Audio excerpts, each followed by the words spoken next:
नमस्कार, आप देख रहे हैं हमारी खास पेशकश। मैं हूं आपके साथ अक्षय।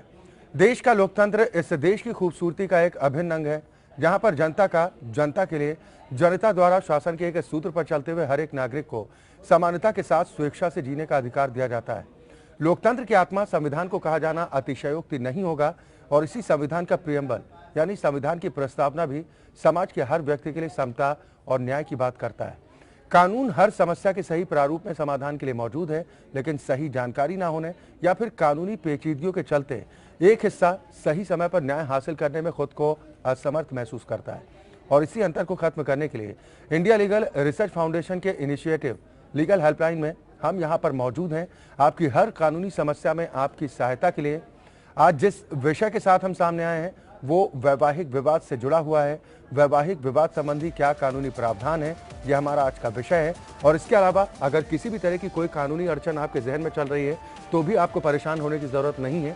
आप हमारे साथ इस खास कार्यक्रम के माध्यम से जुड़ सकते हैं, हमें कॉल कर सकते हैं, अपना सवाल कर सकते हैं, जिसका वाजिब जवाब हम आप तक पहुँचाने की कोशिश करते हैं। विषय एक बार फिर बताते हैं, विषय हमारा विवाह संबंधी विवादों से जुड़ा हुआ है। इस संबंध में कानूनी प्रावधान क्या कुछ कहते हैं और इसके अलावा किसी भी तरह की अगर कोई कानूनी अड़चन आपके जहन में चल रही है तो अब आपको परेशान होने की जरूरत नहीं है, आप हमारे साथ जुड़ सकते हैं।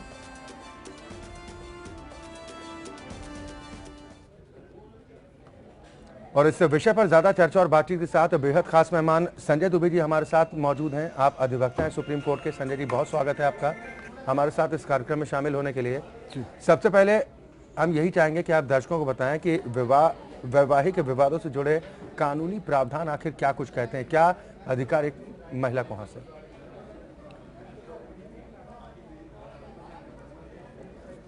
महिला को जो कानूनी अधिकार है, अगर वो अपने घर में घरेलू हिंसा से पीड़ित है,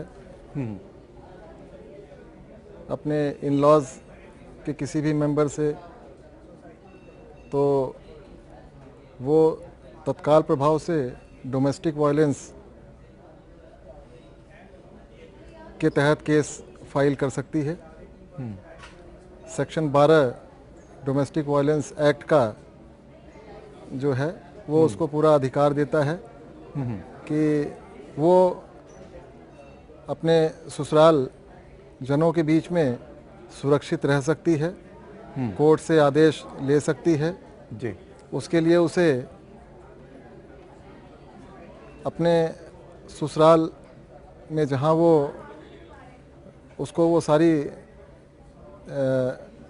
परेशानियों का सामना करना पड़ रहा है, उस कोर्ट के अधिकार क्षेत्र में जाकर कंप्लेंट फाइल कर सकती है।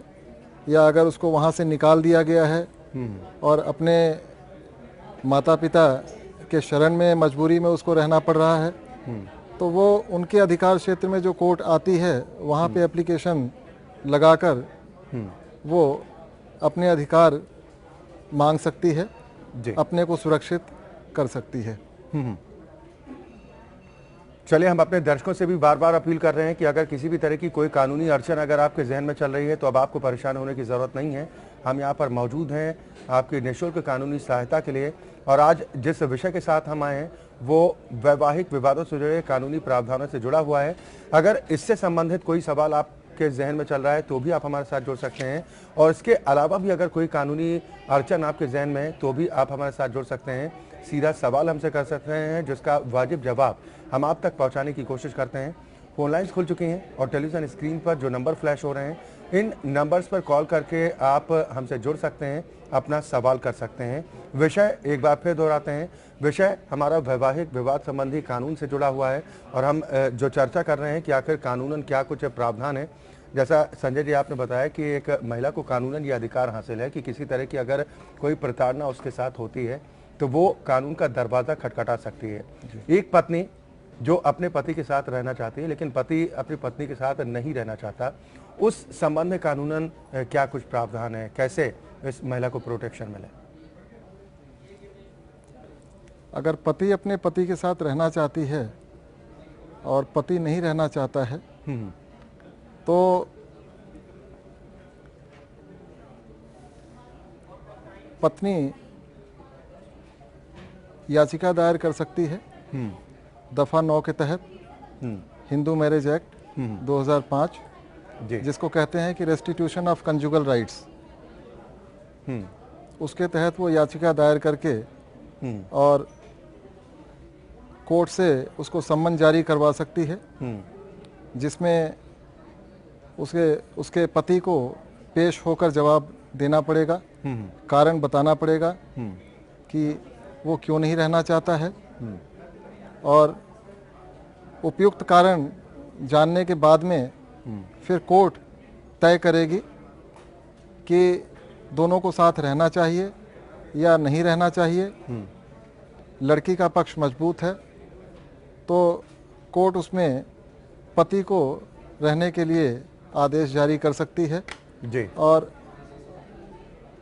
जिसको डिक्री के रूप में बाद में एग्जीक्यूशन भी होता है जी, और पति बाध्य हो जाता है उस डिक्री के तहत पत्नी के साथ रहने के लिए।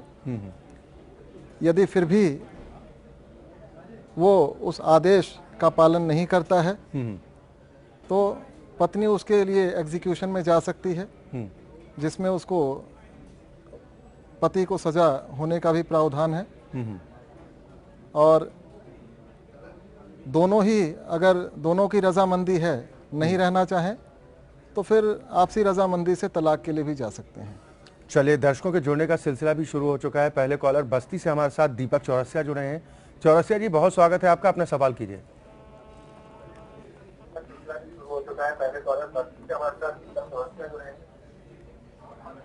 जी सर। दीपक जी, सबसे पहले अपने टेलीविजन का वॉल्यूम आप पूरी तरह से बंद कर दीजिए और उसके बाद सवाल कीजिए। हाँ सर, ठीक सर।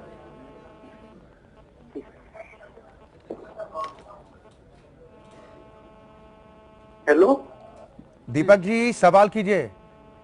हाँ सर, ये जानकारी जानना चाहते हैं कि हमारी शादी 2013 में हुई थी जी, लेकिन हमारी पत्नी जो है हमसे खुश नहीं और ना ही हम उससे खुश हैं और दोनों लोग अपने हिसाब किताब से अलग रहना चाहते हैं। तो इसके लिए हमको क्या करना चाहिए लीगली, वो भी सेफ रहे और हम भी सेफ रहें? संजय जी।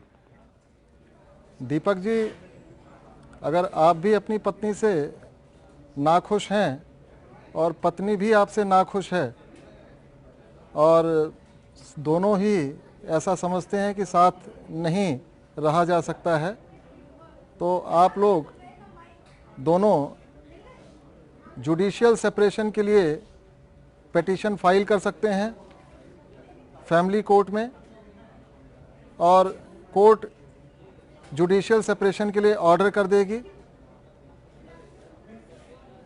जुडिशियल सेपरेशन का ऑर्डर करते हुए कोर्ट एक समय सीमा बांध देगी। उस समय सीमा के तहत आप दोनों के बीच में किसी तरह का कोई भी संबंध नहीं होगा और उस समय सीमा के बाद में दोनों में से किसी को भी ऐसा लगता है कि हालात बेहतर हैं और साथ रहा जा सकता है तो पुनः पिटीशन फाइल कर सकते हैं, एप्लीकेशन लगा सकते हैं और कोर्ट अपने उस जुडिशियल सेपरेशन ऑर्डर को रिवाइज करके और आप लोगों को अलाउ कर सकती है। चलिए, बिल्कुल उम्मीद करते हैं दीपक जी, जो आपका सवाल था उसका वाजिब जवाब आप तक जरूर पहुंचा होगा। हम अपने दर्शकों से भी बार बार अपील कर रहे हैं कि अगर किसी भी तरह की कोई कानूनी अड़चन आपके जहन में चल रही है तो अब आपको बिल्कुल भी परेशान होने की जरूरत नहीं है। हम यहाँ पर मौजूद हैं आपकी निःशुल्क कानूनी सहायता के लिए, और जो विषय आज का हमारा है वो वैवाहिक विवादों से जुड़ा हुआ है। इससे संबंधित क्या कुछ कानूनी प्रावधान है, क्या कुछ प्रोसेस अपनाने पड़ते हैं और कैसे कानूनी सहायता मिल सकती है, इस पर हम चर्चा कर रहे हैं। और इसके अलावा अगर किसी भी तरह की कोई कानूनी अड़चन और भी आपके जहन में चल रही है तो भी आप हमारे साथ जुड़ सकते हैं। अभी समय सीमा का आपने जिक्र किया संजय जी, समय सीमा कितनी निर्धारित हो सकती है, अगर न्यूनतम की बात की जाए या फिर अधिकतम की बात की जाए? कानूनी रूप से 1 साल का प्रावधान है। 1 साल के लिए जुडिशियल सेपरेशन का ऑर्डर होता है और 1 साल के बाद में अगर दोनों में से किसी को भी लगता है कि साथ रह सकते हैं तो एप्लीकेशन फाइल करके कोर्ट को रिक्वेस्ट कर सकते हैं। कोर्ट अपने ऑर्डर को रिवाइज कर देगी और दोनों को साथ रहने की परमिशन दे सकती है। और जुडिशियल सेपरेशन के 1 साल के बाद भी अगर ऐसा लगता है कि दोनों नहीं रह सकते हैं, तो फिर दोनों में से कोई भी पार्टी तलाक के लिए केस फाइल कर सकती है, दोनों को तलाक का हक मिल सकता है। अगर दोनों की स्वीकारोक्ति से, अगर दोनों की स्वेच्छा से पति पत्नी की अगर तलाक होता है और बच्चे हैं इस दंपत्ति के अगर, तो बच्चे किसके साथ रहेंगे, माता के साथ या पिता के साथ? इससे संबंधित कानून क्या कुछ कहता है? बच्चे अगर छोटे हैं तो बच्चे माता के साथ रहेंगे,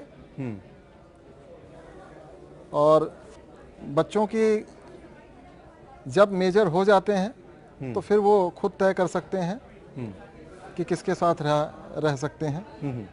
और 7-8 साल के बाद में पिता जो है जी कोशिश कर सकता है अगर कस्टडी लेना चाहे तो। चलिए, एक और दर्शक हमारे साथ जुड़ गए हैं, पहले उनका सवाल ले लेते हैं, फिर हम अपने इस विषय पर आगे भी और गहनता से चर्चा करेंगे। जम्मू से रतन चंद्र जी हमारे साथ जुड़ गए हैं। रतन जी, बहुत स्वागत है आपका, अपना सवाल कीजिए। जय हिंद साहब। जय हिंद सर, मेरी एक रिक्वेस्ट है जी। सर, मैं आपको एक रिक्वेस्ट करने लगा, देखना कि मतलब क्या हो रहा है। मैं जम्मू का हूँ जी। मेरे खिलाफ एक केस हुआ जनाब 2014 में हाई कोर्ट में। पैसे वालों ने केस किया और बिल्कुल झूठ, सब झूठ जी। 2 साल वो केस चला जनाब। 2016 में उसका फैसला होता है मेरे खिलाफ के इसका मकान गिरा दो, जज साहब लिखते हैं। लेकिन मुझे कोई सम्मन, कोई 2, 2.5, 3 साल में कोई नोटिस, कोई कुछ नहीं आया, मुझे पता ही नहीं। और मुझे कागज वो तब मिले जब वो फैसला होने के बाद 6 महीने गुजर चुके थे। सर, हमारे जम्मू में इतना गदर पड़ा हुआ है जी कि जनाब जहाँ कोई नहीं पूछता है, साहब जी, जहाँ सिर्फ पैसा चलता है, मेरा खून नहीं काटना जनाब, जहाँ कोई देखने नहीं आता। मैं इतनी देर से चला रहा हूँ कि जनाब सब पैसे। चले, बिल्कुल। क्या रास्ता आप बताना चाहेंगे संजय जी, रतन जी का जो सवाल था?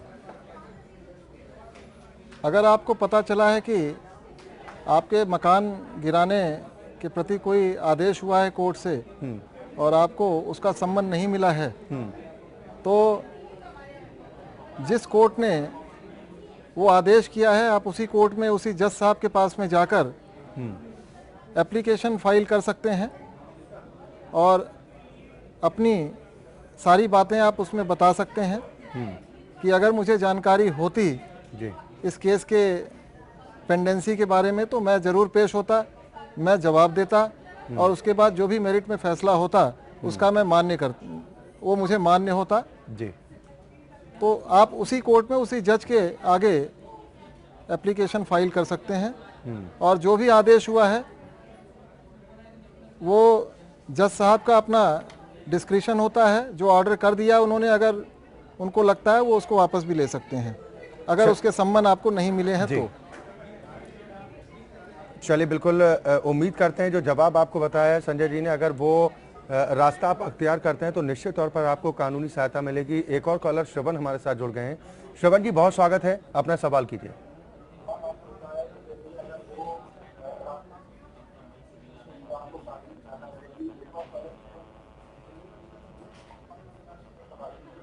सर, हम बोल रहे हैं मेरा बांका क्षेत्र में मैं जो डीलर के लिए, जो हम लोग के लिए जो गेहूँ चावल आता है या फिर कुछ भी अनाज के लिए आता है, तो उसमें क्या होता है कि हम लोग कभी मतलब पैसे के वजह से उठा नहीं पाते हैं, नहीं ले पाते हैं। तो वहाँ पर क्या होता है कि नहीं है, नहीं मिलेगा, तो वो लेके जाओ। ऐसा ये सब क्यों होता है सर? क्या सरकार गरीब के लिए क्या नहीं देती? आप सीधा सवाल कीजिए, दिक्कत क्या है और उसका सॉल्यूशन क्या चाहते हैं आप? सर, हम यही बोलना चाहते हैं कि हम लोग के लिए जो गेहूँ चावल आता है उसमें मिलता नहीं हम लोग को। कई बार फॉर्म से नहीं उठा पाता, थोड़ा हम लोग को लेट लग जाता है, देरी होता है। क्या हम लोग को मतलब जो बोलते हैं कि जो है वो लेके जाओ, तो नहीं मिलेगा, ऐसा क्यों होता है? संजय जी, क्या उपाय बताएंगे? जो सरकारी राशन उपलब्ध होता है, सरकार की योजनाओं के तहत राशन कार्ड धारकों को जो मिलना चाहिए, उसी संबंधित इनका सवाल था कि अगर राशन नहीं मिलता है तो उस सूरत में ये क्या रास्ता अपना है कानूनन? कहाँ से बोल रहे हैं आप? ये दर्शक हमारे बिहार से। बिहार से। अगर आपको राशन की सुविधा नहीं मिल पा रही है तो आप सरकार के खिलाफ हाई कोर्ट में रिट पिटीशन फाइल करके और सरकार को नोटिस इशू करा सकते हैं और कोर्ट से आपके हक में आदेश हो जाएगा, आपको राशन मिलना शुरू होगा। एक और कॉलर कन्नौज से अरविंद जी हमारे साथ जुड़ गए। अरविंद जी बहुत स्वागत है, सवाल कीजिए अपना। Thank you. मेरा एक सवाल था जी। कि मेरी पत्नी जो है सन 2007 में हमारी शादी हुई थी। उसके बाद उसने कई एक मुकदमे कर रखे हैं मेरे ऊपर, जिनमें से एक मुकदमा 498 और 3/4 DP एक्ट का है, एक घरेलू हिंसा अधिनियम का है, एक मारपीट का है और मेंटेनेंस भी बंधा हुआ है। और मतलब हेरेसमेंट के लिए उन्होंने कई एक झूठे मुकदमे मेरे ऊपर दायर कर रखे हैं, जबकि वो मेरे साथ ना ही रहना चाहती है और कोर्ट में भाषा आकर बोलती है कि नहीं मुझे साथ रहना है। जब भी लेके जाता हूँ पंचायत या कोर्ट के माध्यम से तो एक नया मुकदमा खड़ा कर देती है मेरे ऊपर। संजय जी क्या रास्ता बचता है इनके सामने इन परिस्थितियों में?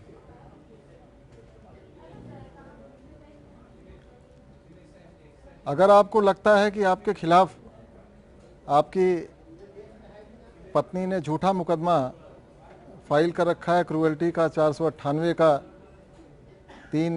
सेक्शन 3-4 डावरी प्रोहिबिशन एक्ट का और भी अन्य दफाओं के साथ में, और तो आप उसके अगर FIR दर्ज है तो FIR दर्ज के खिलाफ जो है वो आप याचिका फाइल कर सकते हैं, writ petition, criminal writ petition जिसको कहते हैं। हाई कोर्ट में जाकर हाई कोर्ट की पावर है कि उस झूठी FIR को रद्द कर सकती है और आप हैरासमेंट से बच सकते हैं। ये तो ये इन्हें साबित भी करना होगा कोर्ट में, इन्हें साक्ष्य भी तो कुछ देने होंगे, क्योंकि जिस तरह से बता रहे हैं कि झूठा केस इनके मुताबिक, और ये कह रहे हैं कि कोर्ट के सामने जब पेशी की अगर बात होती है तो वहाँ पर वो कहते हैं कि मैं साथ रहना चाहती हूँ। उन परिस्थितियों में क्या इन्हें साक्ष्य भी देना होगा कोई? हाँ, तो वो तो फिर ट्रायल फेस करना पड़ेगा। अगर FIR दर्ज है वो झूठी है या सही है जी, और साक्ष्य की बात है तो फिर तो ट्रायल फेस करना पड़ेगा। लेकिन अगर FIR को पढ़ने से प्राइमा फेसाई अगर उसमें जो कंटेंट्स होते हैं जी, उनको पढ़ने से ऐसा लगता है कि 498 का जो एलिगेशन है इन ग्रेडियंट्स ऑफ द 498 या सेक्शन 3-4 डावरी प्रोहिबिशन एक्ट के ऑफेंसेस मेड आउट होते ही नहीं हैं जी, तो प्राइमा फेसाई FIR क्वेश्चन के लिए हाई कोर्ट में जा सकते हैं। हाई कोर्ट की पावर है, जुरिस्डिक्शन है हाई कोर्ट की, डिस्क्रिशन है हाई कोर्ट की कि FIR को क्वेश कर सकती है हाई कोर्ट। चलिए बिल्कुल, उससे कई सालों के ट्रायल से आप बच जाएंगे। और नहीं तो उम्मीद करते हैं कि जो रास्ता संजय जी की तरफ से बताया गया, अगर उस रास्ते पर आप चलते हैं, उस पर अमल करते हैं तो आपको निश्चित तौर पर राहत जरूर मिलेगी। राजस्थान से एक और दर्शक राघवेंद्र जी हमारे साथ जुड़ गए हैं। राघवेंद्र जी बहुत स्वागत है आपका, अपना सवाल कीजिए। सवाल ये है कि मेरी बीवी का और मेरा, अभी मेरी बीवी ने मेरे ऊपर भरण पोषण का केस लगा रखा पिछले 8 महीने से जी, और मेरी बालिका बच्ची है मेरी, वो 10 साल की उसकी उम्र है। तो सर मेरे आपसे ये जानना चाहता था कि मैं अपनी बच्ची को किस मतलब क्या करूं कि जिससे वो मेरे साथ रहने लग जाए, या फिर जिससे, या फिर ये मेरा अधिकार है कि महीने में 1 बार 2 बार उस बच्चे से मैं मिल पाऊं या इस तरह से कुछ? ठीक है संजय जी, आप अपनी बच्ची से मिलने के लिए बच्ची कितने साल की है आपकी? 10 साल। 10 साल की? 10 साल की बच्ची है सर, 10 साल की कंप्लीट हो चुकी है, 11वें साल में लग रही है। आप बच्ची के लिए कस्टडी पिटीशन फाइल कर सकते हैं फैमिली कोर्ट में, और उसी में एक एप्लीकेशन आप लगाएंगे विजिटिंग राइट्स के लिए, बच्ची से मिलने के लिए।